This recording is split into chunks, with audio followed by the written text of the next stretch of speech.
It's a great privilege to have been associated with the cathedral in so many different ways. But they do link up, and that's what I wanted to do with this first photograph.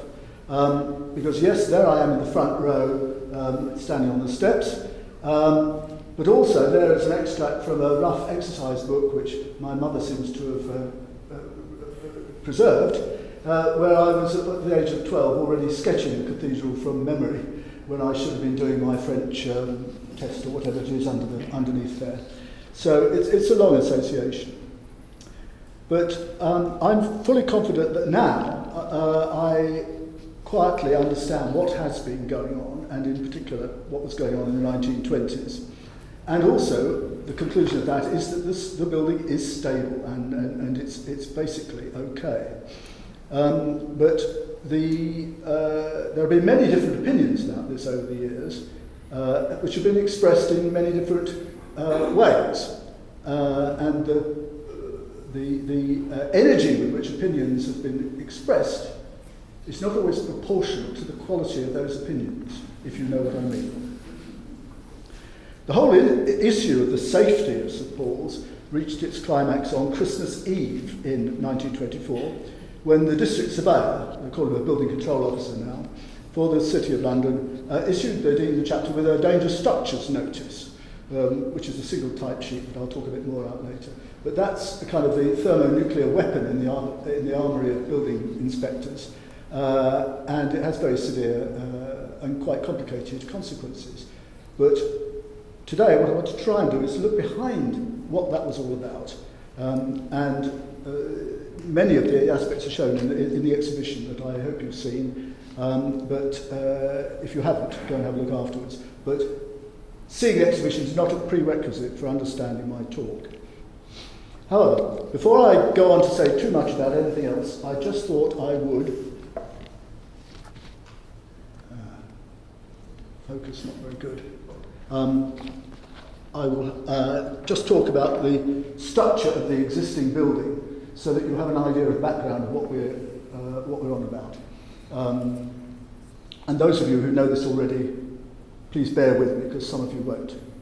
So I'll start from the top. We've got, and I'm basically talking about the dome area, because that's where all the problems were. There's no time to do everything else. We start at the top of the dome with a gilded ball and cross. Those are carbon structured with copper sheets that are fixed to an iron frame. And the vertical members of that iron frame continue down into the stone lantern, and it's the weight of the lantern that holds the ball and cross and stops it blowing off in the wind. Now the lantern sits on a brick cone, and the cone also supports a series of radial timber frames which form the outline of the lead outer dome, but serve no other purpose other than to form the shape of the dome. They could have been any shape you like. The cone is the important structural element. And the cone is not visible from the outside. It's also not really visible from the inside, because there's another separate dome on the inside. So it's hidden away between these two visual elements, but it's the structure. And the angle of the cone changes when it gets to the stone gallery, which is there. So the angle of this cone coming down here then starts to become steeper. But that lower part of what I call the cone, lower part of the cone, is often referred to as the inner drum and thought of as a separate bit of structure.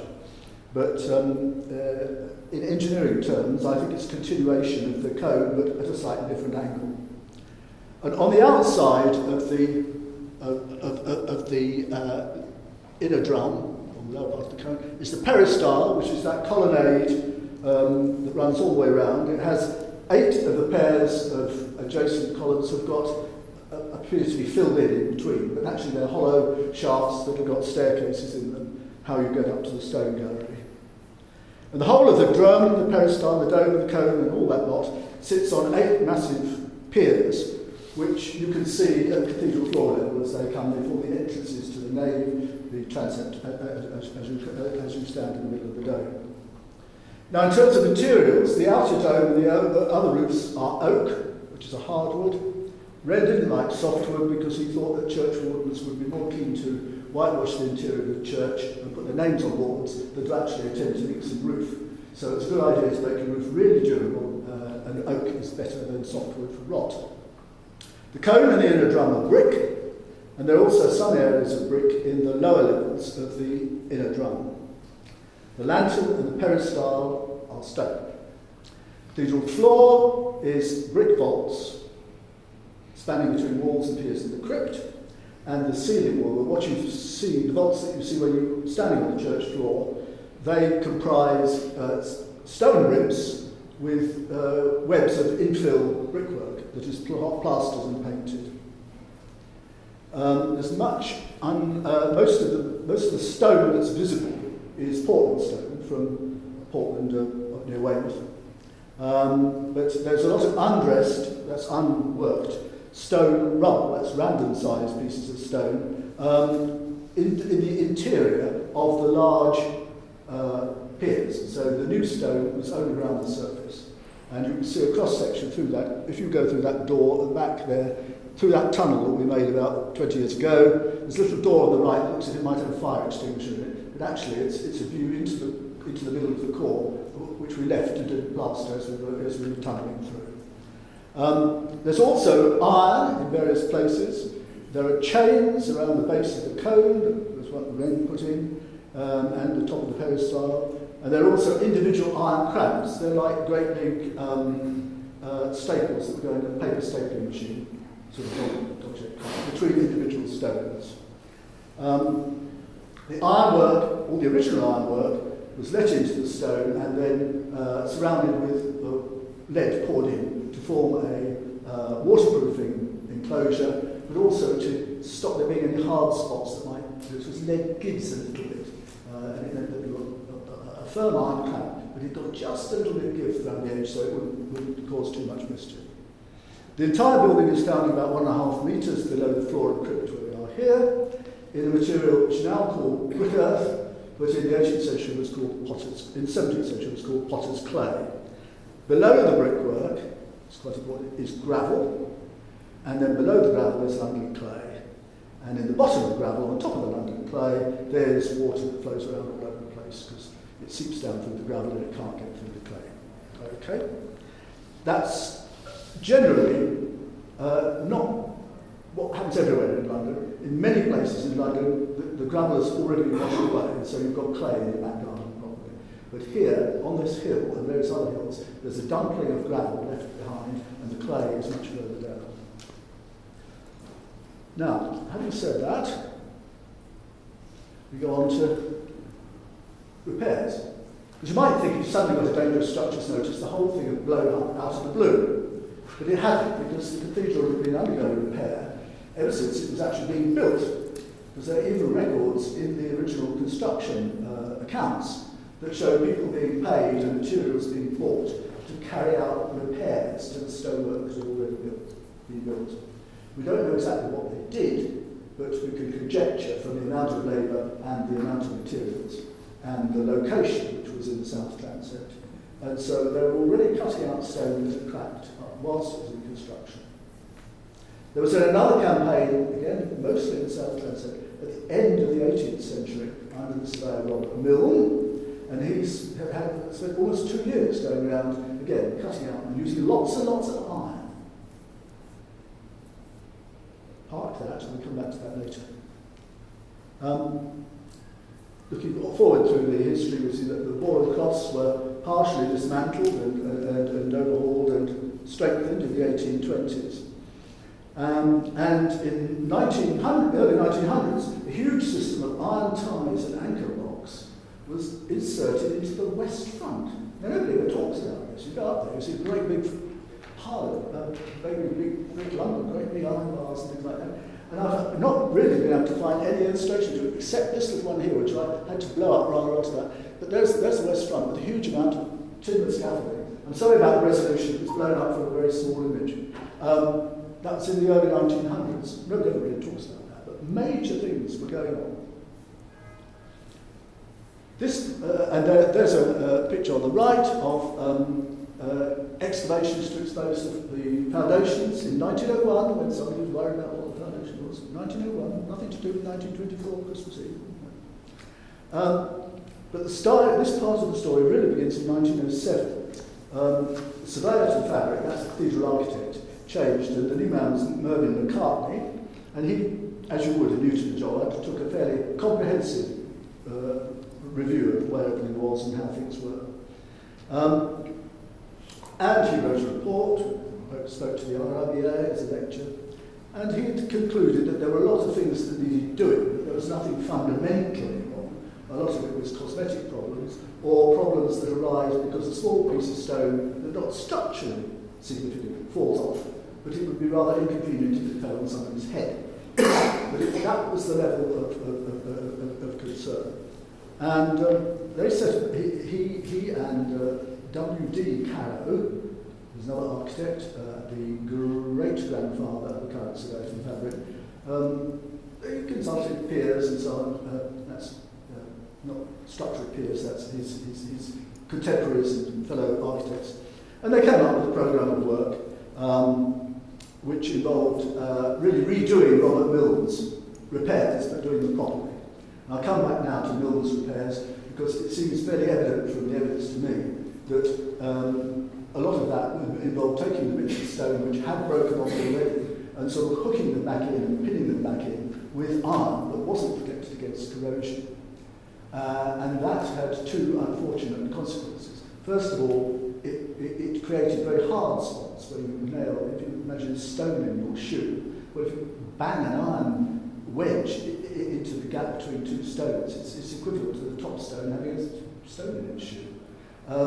Also, if there is any corrosion, iron expands when it corrodes as an electrochemical reaction, and that tends to burst apart the stone that is immediately around it. And I think that's what had gone wrong with the mill repairs, and I think that many of the things that had to be repaired were not very original problems at all, but were some repairs which had done 120 years, but needed doing again.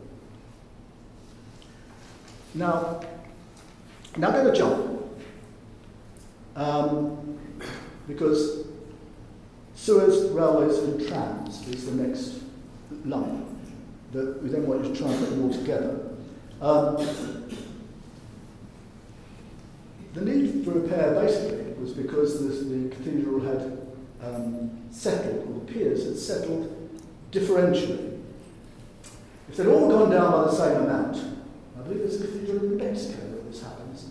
Is there not the whole building goes down by the same amount, and all they have to do is to add a step onto the steps down in it every 50 years or something.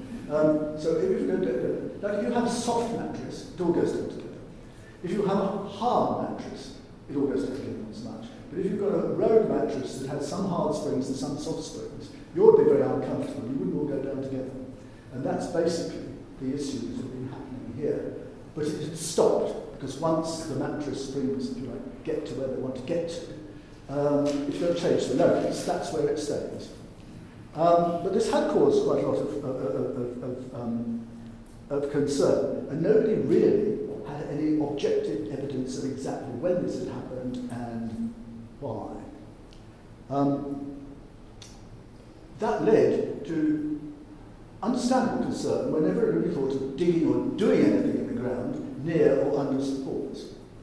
Late 19th century, we think of as the era of tunnels and tube tunnels and great industrial things. But actually the first instance of this coming up as an issue was in the early 1830s. That was the time when the commissioners of sewers were trying to deal with some public health problems. First generation, I mean the traditional way of dealing with toilets and things like that was just an earth closet. There was then an improvement which was to have water closets discharging into local sewers, which wherever you were, just ran down the hill and straight into the Thames, wherever the Blackfriars Bridge or wherever you wanted it to be. Those were now causing problems, and there was an engineering scheme, the big one by Basil Jett that people know about, but earlier schemes to make what were called interceptor sewers running east-west, which intercepted the drains going down to the river and carried the stuff instead to East London and into the Thames downstream far enough that it wouldn't come back at the next high tide. And one of these was being proposed around St Paul's Churchyard outside the town transept. Now, the Dean and Chapter and the Surveyor objected to this, and there was a bit of a row with the Commission of Sewers, because they had a contract already in place to dig this sewer, and there was a section of sewer which somebody was objecting to. Various arguments were made about the risks to the cathedral by the tunnelling, because this was such a deep, it was a brick sewer, but it was so deep that you couldn't just dig a trench from the surface. They were going to dig it as a tunnel, and then build the brickwork and then pack up and go along. So, and the danger of that sort of tunnelling is that you never get your brick lining totally tight to the ground. You get little voids behind it, and then over time the ground sort of settles back there, and then you get a dip from the surface. There were various arguments and discussions with eminent engineers saying it wasn't a problem because they did it properly, and some of them saying it wouldn't. And in the end, it wasn't built. But some of the stories say that it was built, and some of the stories say that the investigations for it caused damage to the south transept. But if you go back to the minutes of the commissioners, you find that the argument was going on in the summer. Everybody involved was quite busy, and some were on holiday, and they couldn't get a meeting to resolve the matter. So the commissioners took the commercial expedient decision to avoid delaying the contract, which was rapidly approaching. Well, they said, oh, we'll take it down Godwin Street along Carter Lane, because we should only get blamed if anything does go wrong. No matter what these experts say, we'll get the blame if anything goes wrong, so we'll just... That was the first instance. But there were others. And in 1890, the route of the Central Line and the formation of St Paul's, what's now St Paul's Underground Station, that came up for review. And there were some modifications done. In 1906, there was, I'm sorry, that picture up there shows the 1830 sewer that I was just talking about. In 1906, there were other proposals to dig things under the cathedral, and so it was already coming up in the public interest. This was published, I think, in the Graphic, a section, Scare About St Paul's. You know, there's the proposed low-level sewer, do you see there, in the cathedral? At least this one is to scale, in terms of the slope, the river's down there, so it's actually, overall, so it's quite a gentle slope. Mischievously, in some publications later in arguments, there's a reduced horizontal scale, an increased vertical scale, and it looks as if the cathedral's on a cliff. But I think there was certain politics behind those drawings, but that one gives you really an idea. But there were these tunnels, the Central Line now was already in over there. There were various proposals, and the public interest was up. The Scare About St Paul's, by the Graphic. But the next item that came up was not a tunnel, it was a tramway. And it was going to go around the east end of the cathedral. There weren't any trams in the City of London, they couldn't get in, they were trying to get in. And I haven't seen any drawings of what was proposed, but I think it probably would have been something a bit like this. This is Holborn, Kingsway, underneath Bush House, the tram underpass that goes under Kingsway in Holborn. And it was something similar to that. But it was going to come very close to the east end of the cathedral. I think probably even under the road. Those of you who remember where St Paul's churchyard used to go almost round, you could lean out of the top of a bus and touch the end of the cathedral. It's garden now, but I think it was going to go there. But it actually wasn't going to be that deep. I don't think it was going to go any deeper than the cathedral foundations. And the real driver was that they didn't want the tramway there, because the noise and clanking and all that sort of thing. But there's nothing like a structural argument to help you objecting to a planning proposal. And the chapter decided in 1912 to consult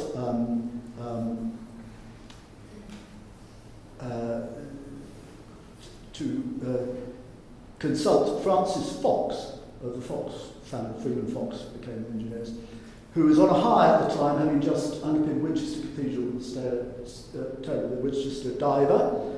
But he was basically a civil engineer, dealing with huge bridges and viaducts and cuttings and dams and all that sort of thing.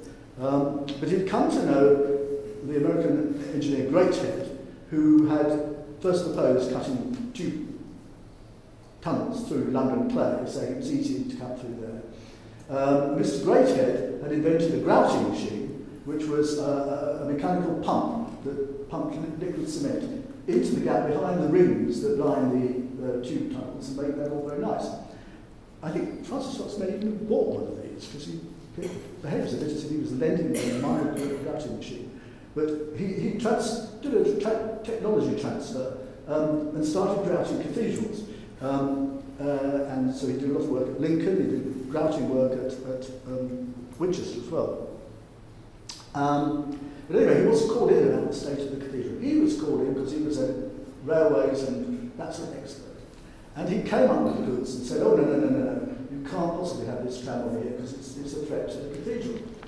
Now that was fine, but the next thing was he said, oh, and by the way, I was looking at your cathedral and I really think your people have got this wrong because they're being far too timid. Actually, the whole thing's about to fall down around your ears, and actually you've got to do something about this much more quickly than your Mr. McCartney is saying with this gradual programme of out-of-hours work, okay, slow expenditure, cutting out stone when the cathedral was closed. He said, no, it's far more urgent than that. You've got to underpin it, you've got to rebuild this and that. But he didn't just quietly sort of give them the rest on this. He wrote letters to the Times, which were duly published. And there then ensued a sort of public debate through the correspondence columns of the Times about what the state of the building was, what should be done, what shouldn't be done, with everybody pitching in. It really was like now have these online forums where everybody chips in, and sometimes people are quite rude to each other. And they were, they got letters to the Times, they were saying, these timid people. Anyway, during the First World War, the discussion settled down a bit because there was a bit of a diversion because of the war. But the work, the slow low-key work carried on in the cathedral, and so it was that when they got everybody together again in 1920s after the war, the Dean and Chancellor were really, there's all this hoo-ha going on. People were expressing opinions by making assumptions here, there, everywhere. We haven't got hard evidence. We believe our opinions are correct, but we haven't got all this hard evidence to refute the critics from outside. So that's where they instigated a huge program of measurement, of surveying, of calculations, of looking up records, and that sort of thing. This is all done extremely accurately and in a way that could be repeated because they wanted to try and find trends as well as absolute situations. And the trends they were looking for of movement were going to be so small that they were likely to be of the same order of magnitude as the potential accuracy of the instruments that they were looking at. Yeah? Trying not to get too technical here, but one of the reasons why they bought the kit was so they always had the same level or the same theodolite. So if it had got they all kept it very carefully. So if it had some slight error in it, you always got the same error if you reused the original kit. And also, the people doing it, they got the same people back. So if they were doing something or they got a funny eye or something, you got the funny eye again next time. And so they were using techniques, and they did everything 2 or 3 times, and then took the average of all sorts of things. And there were also lots of calculations and other measurements, which really got them into a position where they were pretty well ready to endorse what was going on, but to add a few things to it. One of the people involved in that was mysterious. Well, I say mysterious. There was a Mr. Piercy who wrote a very, very erudite report, and I think his grandson is here. Is he not today? Ah, there you are, at the back. Yes. So glad to have come to meet you. So I wondered who Mr. Piercy was, because it doesn't explain in the records. But so there were these engineers, not in the headlines, but working away and sorting out what had been going on. And the sort of thing they were producing was this drawing, which needs a little bit of interpretation, because it wouldn't actually get it. If you were trying to hang something in the Royal Academy exhibition as a beautiful piece of artwork or something, it wouldn't really. This is a plan on the dome at Whispering Gallery level with different scales on the radial dimension, on the radial dimensions. So this is a sort of shrunken down version showing the distortion, how out of circular the dome is, but in an exaggerated way, because that really should be, these variations should be on a circle. So the distances you go around here ought to be much bigger.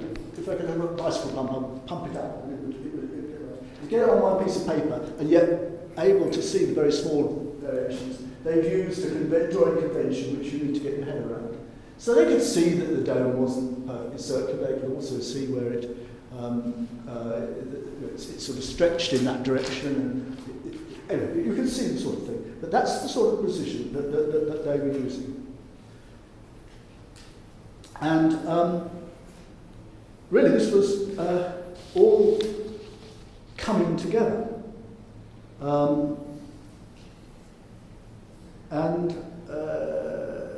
They got proposals which they were just about to make, well, not public, but just about to report to the Dean and Chapter.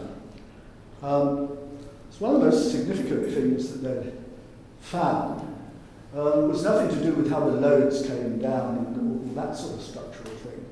But one of the things they found was that in the outer drum, which is this piece of below the peristyle, which is up there.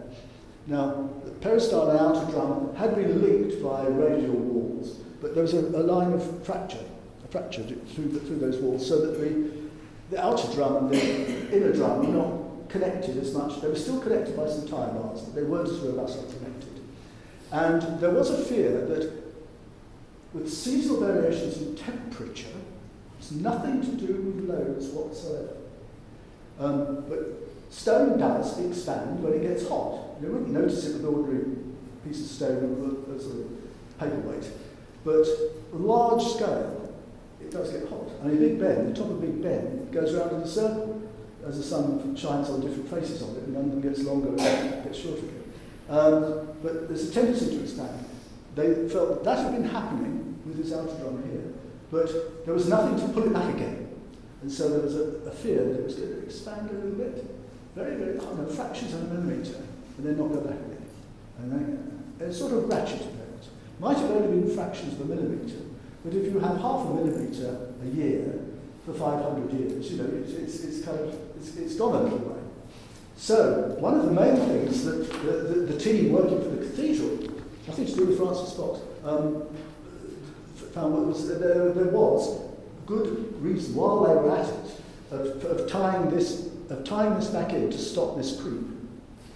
And that was where there came the part of the proposal which generates almost as much photographs as anything, because there were these huge stainless steel this time, stainless steel bars that went in to form a sort of Z shape. That's a little diagram because it's a bit confusing on top of each other. There's a sort of Z-shaped connection connecting outside to inside, diagonal thing here and here. And they also put in additional chains around the very base of the dome down here. Okay? Wren's chain was up there in a structurally significant position because there are calculable forces where the cone changes angle.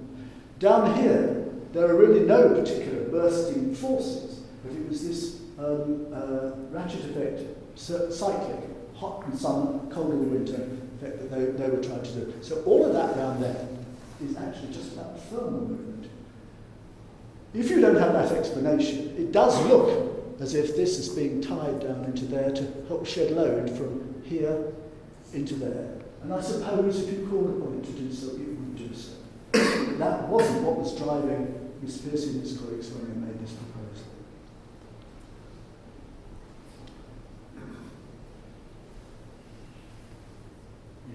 That one, I just say that this photo up here illustrates the construction, but you see there's a chain around there that really does look like a chain that we know nowadays. The Wren chains are not actually like that. To make a chain with interlocking rings, like a paper chain, you have to be able to stick one end of your metal to your other end to form the loops. And that's very difficult with raw time. No, I won't go into the detail of it was. But to avoid that, the way they made chains was to get a small piece of plate and punch a hole in it, and then get some long bars that had dogs on the end, and then they could put the dogs on the end of the bars into the little loop that you've made by cutting a hole in a plate. And that way, the blacksmith could make it, and he didn't have to forge weld one end of anything to anything else. So that is the sort of chain that they had when we were talking about that. Now, the other major thing that was in the proposals that were just about to come public was that, as well as this is a pier supporting an elevation on a pier supporting the dome, and the little X's mark the points where they're going to drill in to the solid core and grout in reinforcement bars, ribbed stainless steel bars, to give it a bit of tensile capacity within itself. They're going to repair the stone on the surface. They also drilled in and grouted in these bars. There was a lot of debate about whether that was really necessary, but they did it all the same.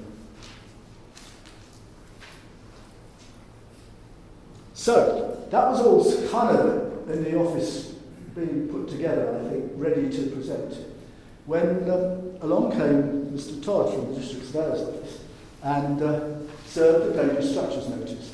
You can't read that, so if I may, I will just read it to you as deadpan as I can. The London Building Acts 1894, reference to the chapters, dangerous structures. 2. The owner or occupier of the structure being St Paul's Cathedral and situate in the City of London. Whereas it has been made known to the Mayor and Commonalty and citizens of the City of London, hereinafter referred to as the Corporation, that the structure situated as aforesaid is in a dangerous state. And whereas the Corporation required a survey of such structure to be made by a surveyor, who has certified that the building is dangerous, inasmuch as the piers supporting the great dome have crushed, and with the superincumbent dome are likely to fall. The 8 piers supporting the dome should be taken down and replaced with piers of solid ashlar masonry. Now, that's a couple of letters. Therefore, take notice that, in pursuance of the provision of the above Act, the Corporation requires you forthwith to take down the 8 piers supporting the dome and replace the piers with solid ashlar masonry.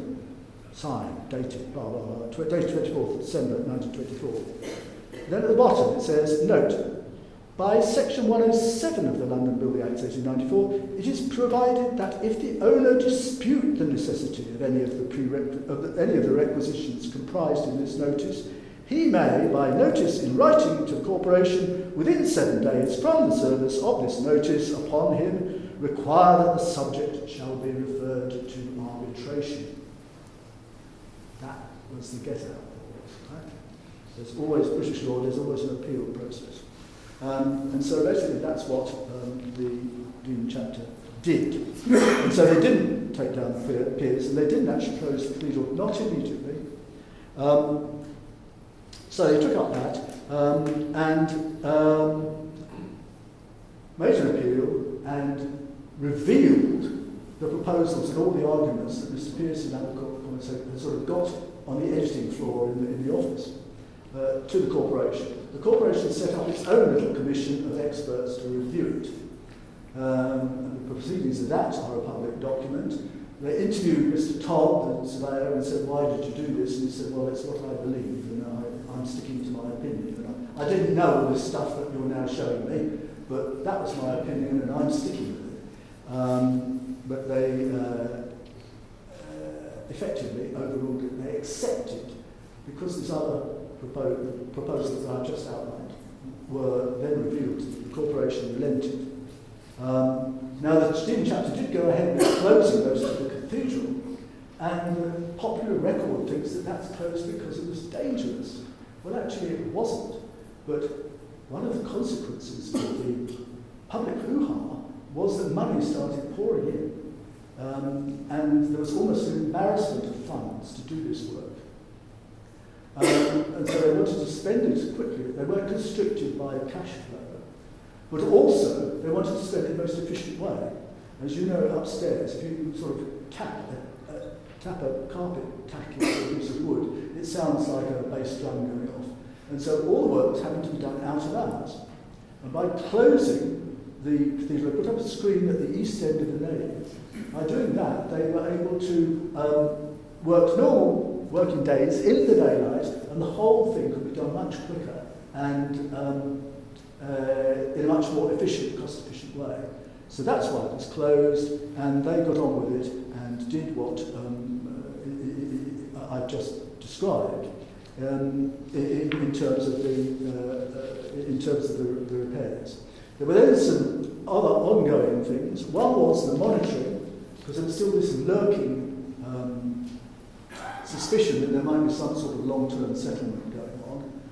So the level monitoring continued on initially an annual basis after the wonderful celebrations in 1930 that the work was complete.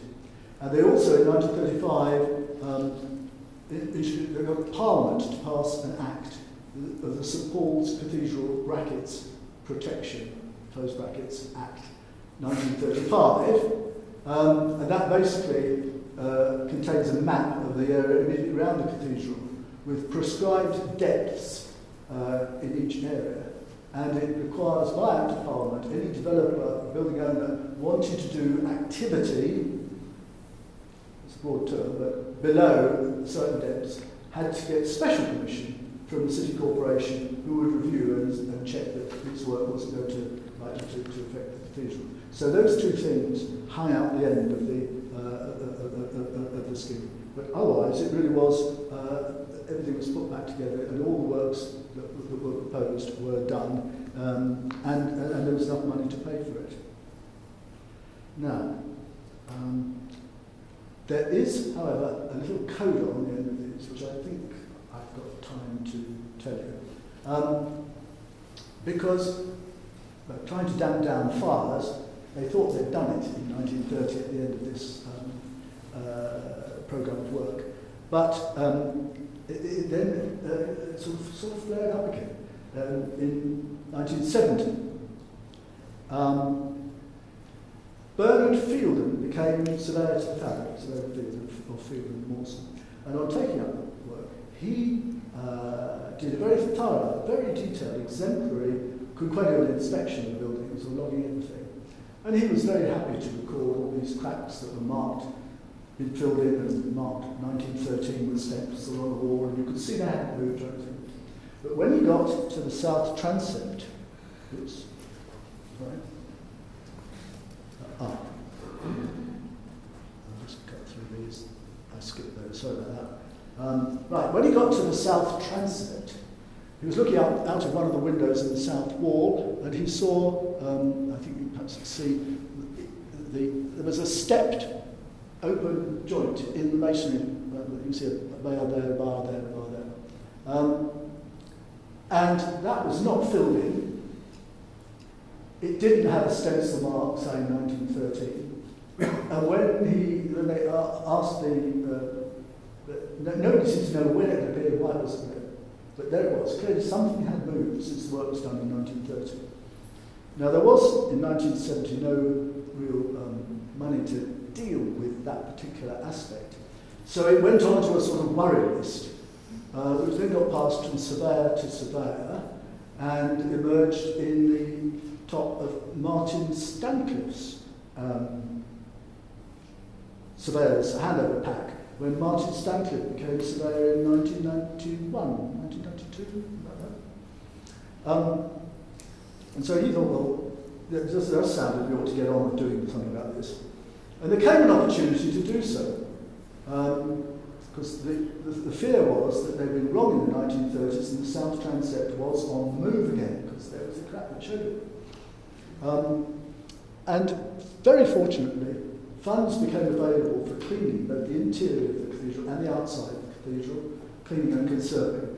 And so that was the place to put the works to the south transept while they were at it, as we go around. It'd take a bit longer on the south transept to sort out these structural problems, whatever they were.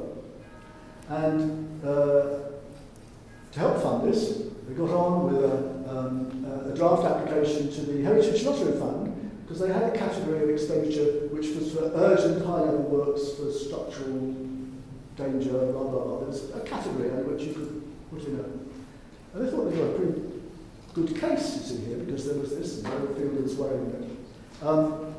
They got quite a long way in preparing this submission, but somebody spotted on the sort of list of things, it hadn't actually got an engineering report which said what you were going to do and what was really going on, because it was just as everybody believed the worry. And so Alan Baxter, through me, was asked to produce such a report. So we came round and did quite a lot of investigations and drilled holes to see what the core of the building was like. I came to the conclusion, actually, that the South Atlantic wasn't moving. It had moved, but it wasn't moving. And also, it wasn't likely to move again. Because what I came up with, and this is where it links back to the chorus a bit, was some interesting things which I'll go on to in a minute. But this is a diagram of the cross-section through the South Transept. The river's over my left shoulder, the dome is here. So we've got a big pier, I think it's got Nelson against that one. And we could see that this pier had settled in the past, and the effect of that settling on that particular superstructure of mason was to push out the upper part of the wall and distort it in a way like that. And that was an original settlement problem which had come to a halt. Because the thing about the settlements that occur in brick earth is they don't go on forever. If you can cope with it settling a bit and a bit differently from the next one, it will then stop and your bit won't go on anymore. You'll have a distorted building, but at least it won't go on forever. And that distortion pattern there, which we could see from rectified photography and other survey measures, was what was there to be seen. And I even made a model of that. It's Montessori nursery bricks that I used to make the arch. I had to buy one of these myself. My wife wouldn't let me borrow one from her school because I wanted to have the foundations moving independently, and she wouldn't let me cut a hole in the base, cut a slot in the base plate. But anyway, this is designed for teaching children how to build arches.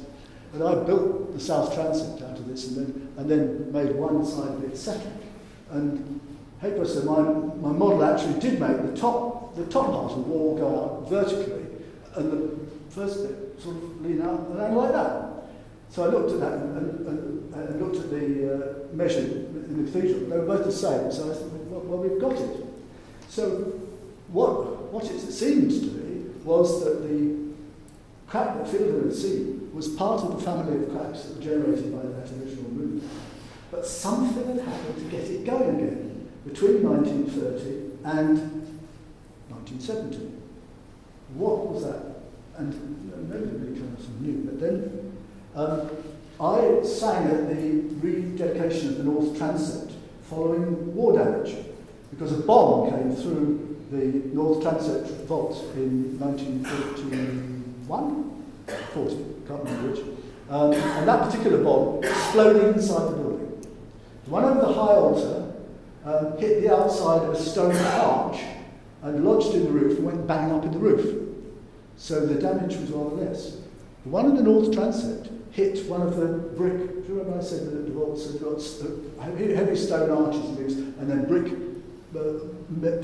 When it came, it punched it back like an eggshell, and it went bang in the air halfway between. And so it was huge forces all directions. So if that went bang over there and sent a shock across the dome and hit the end wall of the South Transept, it seemed to me that that was kind of a pretty good candidate for what had caused this thing to take an extra shudder along the already established path of movement. But and that also gave an explanation why it had never been picked up by people who were looking for settlement, because they were only looking at settlement.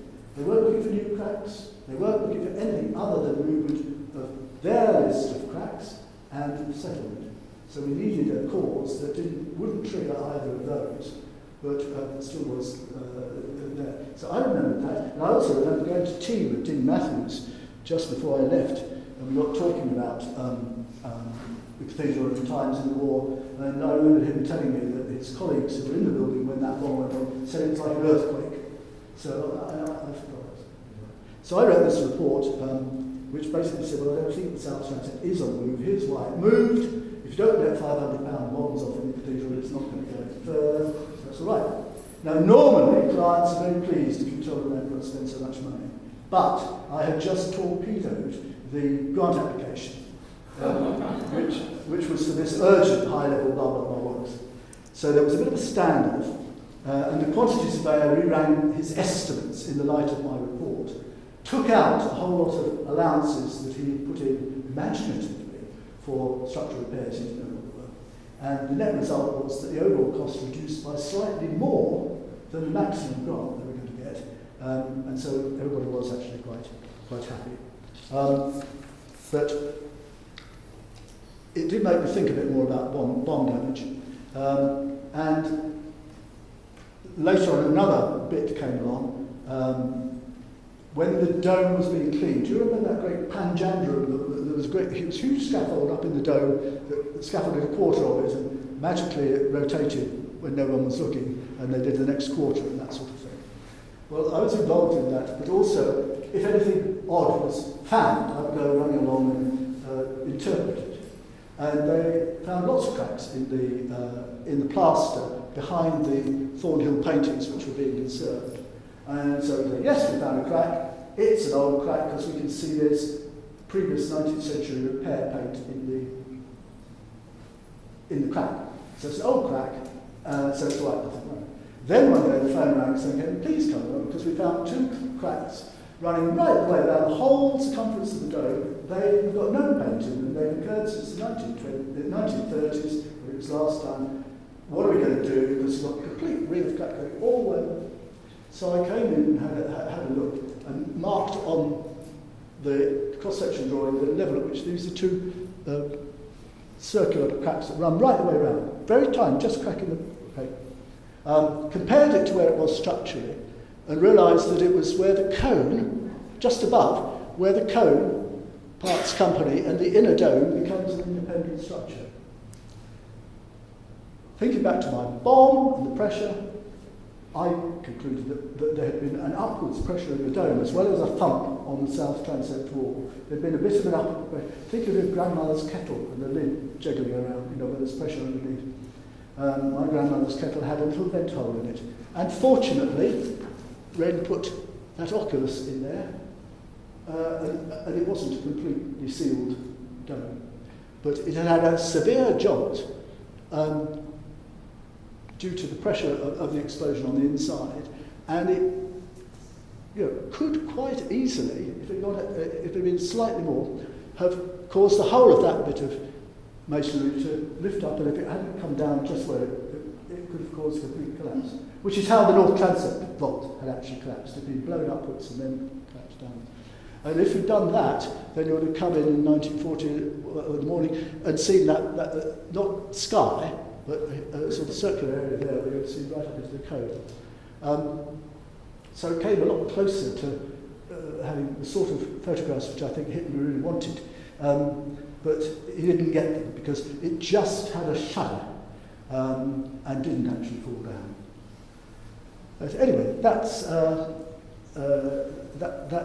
really the end of the story, because I do think now we really do understand what had gone on. It isn't all fully written up yet, and there's two tasks. One is to write up what we do think has gone on, but there's also a kind of need a gazetteer to help lay to rest some of the more extreme views which we said in the past. So really, the engineering marvel of the 1920s work is not that they did some spectacular Eiffel Towers, it's the determination, the cool heads, methodical, systematic, logical approach.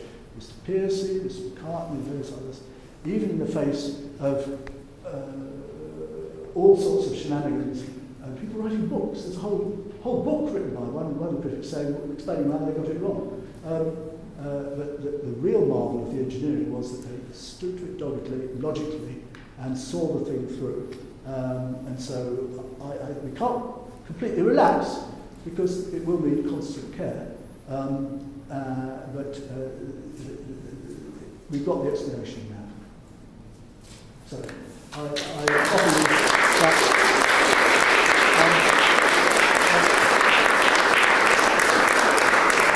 I'm sorry there, because I'm not used to being on television, and I tend to jump around a bit. I might sense a certain enthusiasm, but I'm sorry I didn't stay put. But anyway, I'm very happy. I think, according to my clock, we've got 5 minutes. You can tell me what you'd like to say. Yeah, there's time for just a couple more questions. The Friends of St Paul's have organised some tea and coffees for everybody afterwards. But yeah, if we just take a couple of questions first, that would be brilliant. So please put your hands up if you do that. And I would say I'm not actually rushing off. My wife's gone off to a meeting and my daughter's gone off to an old school reunion. So if there's anything you're too shy to ask in public, because you think it might be too... yes, sir?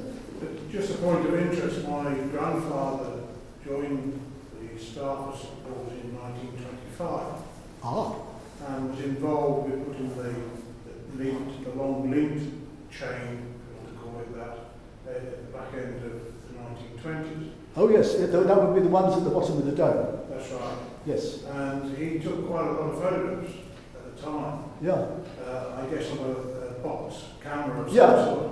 And they are now in the archives. I gave them to the archives in the last month or so. Well that would be... It was probably a bit too early, a bit too late for someone to appear on your... Yeah, yes, I mean, I didn't know that, but I think my sense is in all the work I've done here, one needs to look at all sorts of sources. It's a bit like comparing the Gospels. You realise they're all talking about the same thing, but the way it's expressed and what it's kind of seen from a completely different point of view. And the more points of view you can get, the better. And in some of the work I did on, say, the geometric staircase, which was repaired in the 1880s, the best source of information was the retired clerk of the works scrapbook, where he wrote little notes which were a bit more candid, if you know what I mean. And so, a posed photograph, I mean, there's that famous one, Brunel is obviously posed, but things that, very interesting. Yeah, and the nice thing for, I guess, the archives as well as myself is some of the pictures have got the names of the workmen. Yes. Which they were a little bit short of that sort of knowledge. Yeah, well, that's the other thing. You don't put people's names. So in fact, on the internet now, you've got people's names typed in. But and I look at it. Very interesting. There's someone at the back. Hi, Michael Pierce. Oh. Grandson of Yes, Michael. I can't really see you. That's why I was. You took an enormous load up on my property. I was concerned to try and say line something. I'm still trying to do it, so I'm going to call it tinker and dirt, but about my grandfather. And what you have done is a wonderful underpinning of the sensible way the cathedral works about. Yes. Systematic measurement, stopping the judgment. So thank you very, very much. No. I just want to comment on that picture where you show the exaggerated, the drawing shows the exaggerated movement of the base of the dome. Yeah. Sarah Ladford, the artist, gave me permission to use that for a Christmas card last Christmas. So I put it on, and a couple of people thought my granddaughter had sketched something out. So the one in the exercise book. The one where you show the circular base. Oh yes. And the exaggeration. Yes. Yeah. Well, you see that in itself was a drawing convention which is not not regularly used. I was critical of the ones, some of the cross sections with different scales on different things that make look as if the cathedral was on a cliff top. But that one was a very good way in which to very, very simply produce things. And people used to draw things in a way which was very economical and was very well thought of before it started. Because now you can do CAD and just press a button and you press send and you don't get a printing bill for each individual things like that. And people, I mean, the drawings look like more. Sorry, I'm going grumpy old man. No, I'm not. I'm just trying to say that when everything had to be done by hand, you thought how you distilled the information and did it in the most. So it's all there. It takes you much longer to look at the drawing because instead of going to another drawing, you'll find that it's on the same drawing somewhere. And the whole other aspect of this was the skill and thoughtfulness with which they put this thing together. Contrast that with this district surveyor wandered in on Christmas Eve with a data structures notice. And, you know, the script writers and the archers couldn't sort of, well, they might do, but, you know, couldn't make it up, could you? I don't know, what do you think? What's the amount of the relative distortion? I'm sorry? What's the amount of the relative distortion in the dome? The amount of... The distortion in the dome? Around the Well, circumference? quite honestly, I don't know. I think there's about 6 inches, about 15 centimetres difference in the diameters at different parts. Maybe a bit more. Now, who's to say, actually, how much of that was subsequent to construction and how much, you know, because it looks pretty circular if you go up there. Now, how accurate did you need to be? I don't know. What is quite clear, part of the justification saying that it wasn't the dome that caused the settlement, is because if you go around in different places in hidden passageways and things, you can see courses where clearly one day Christopher Wren came on site and said, right chaps, this is the course where we're going to level up. And so all the stones are sort of a bit like that. So they have another go. There's places going up there where it's all obviously gone down under the self-weight of the piers as we go. And the amount of outer plumb of the dome is in no way enough for that to have happened in relation to the settlement at the bottom. So but it's of that, it's that sort of thing. It's not a metre or anything like Okay. Well, thanks for that. Just used to me then to thank Robert very much again for coming and giving the talk this morning. It's obviously a very complicated story, and you really need to know the history of the cathedral from when it was finished, like even while it was being built by Christopher Wren, to understand how we got to where we are today and the various phases of repair and all that sort of thing, ignoring some information, spotting the false information, really tricky business, but Robert's led us through it really clearly and nicely today, so please join me in thanking Robert again for the talk.